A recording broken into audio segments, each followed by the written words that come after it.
even an abrasive trying to show you what time it is if you're a man and you're listening. I'm just trying to speak to our sisters with this conversation. And if you're listening to this, or you are a parent of somebody who has gotten to that stage where they want to start dating, as girls, I know we're going to take a little subtour in the subtopic in the conversation, but stop dating one person. I'm not talking about sleeping with them. Yeah, because y'all just think dating is sleeping around. You need to date more than one person. They audition for you, and in the animal kingdom, they do it. Right? A male peacock, all those male peacocks, I don't know which other animals, they put up a show for the female, and then she decides. And women should be like that. And this has nothing to do with those advances that have to be made grandiose, with like cash. I've seen you guys getting bouquets of money. But just find out what this man is made of. Like mentally, in his heart, what he stands for. But these guys, I've seen so many girls, and I'm not even going to lie. At some point in time, I also didn't know. I also auditioned. We are just raised for the male gaze, and we are almost raised to imagine that we have only one thing that we're supposed to do, and it is be somebody's wife. Full stop. And after that, you can be a doctor, you can be everything else, an astronaut, but as long as you're not someone's wife, then you have not accomplished anything in life. That is such bull. That is crap. That is not true at all. And I'm speaking as a girl mom. I have a daughter. She is 8 years old, and I hope once upon a time she's going to see this video. Who decides whether there's any relationship that happens between a man and woman? At all. Any type of relationship. A serious one, a useless one, no relationship, but it is a woman who decides. A man can make any advances he wants to you. He can buy for you a Lamborghini, a chopper, a Learjet, KICC if he wants, but you're the one who decides whether you're going to accept him or not. Yeah, he can do anything in this world. But girls have gotten it twisted. Y'all have lost the plot. You're out here auditioning looking like clowns. We are seeing y'all. I'm seeing girls just putting up shows, just auditioning for the male gaze. Go office for the male gaze. Everywhere for the male gaze. Let me tell you something. You could wear a burqa like a Muslim girl and only show your eyes. Don't even wear gloves. And someone will still hit on you as long as you're a girl. Do you know that?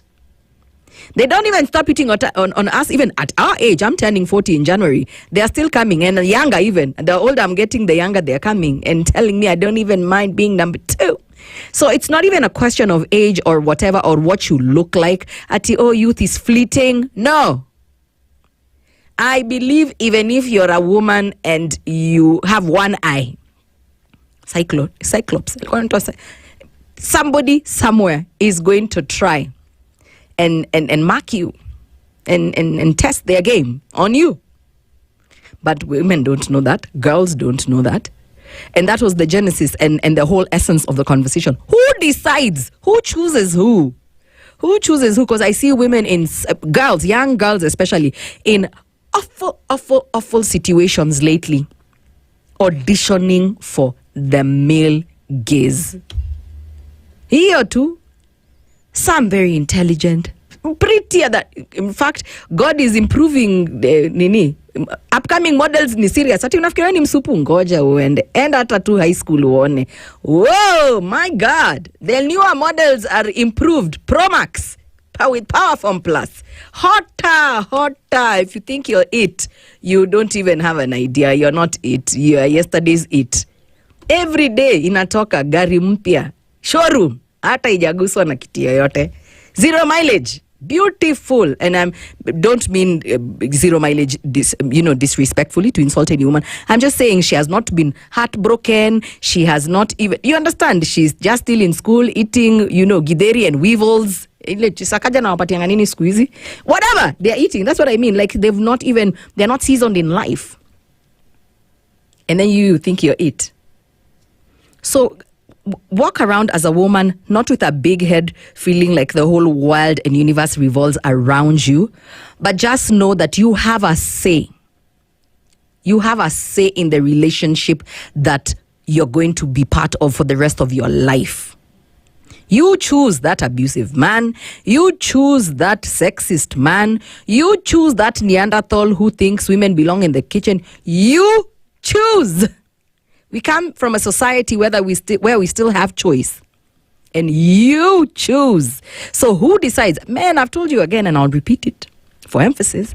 He can throw his best game, the baddest game. I've told you, he can buy for you anything under the sun. But you are the one who's going to be asked, will you be my? Add their girlfriend, wife, klande, mupango, anything. You're the one who has to say affirmative. I agree. Yes, I do. Please think about that this weekend. If I didn't tell you anything this entire week, I hope that's the only thing I told you. That as a woman, as a girl, you decide the relationship that you're going to be stuck in for the rest of your life. So in essence, a woman chooses a man, not the other way. A woman chooses you have makeup, you don't. You have big nyash, you don't. It is a man. It is a woman who makes the final call, whether this is viable to be a relationship or just go and play in someone else's face. I want to hear from you, though. I want you to tell me what you think. Who chooses who? Is it the man because he pursues, or the woman because she accepts his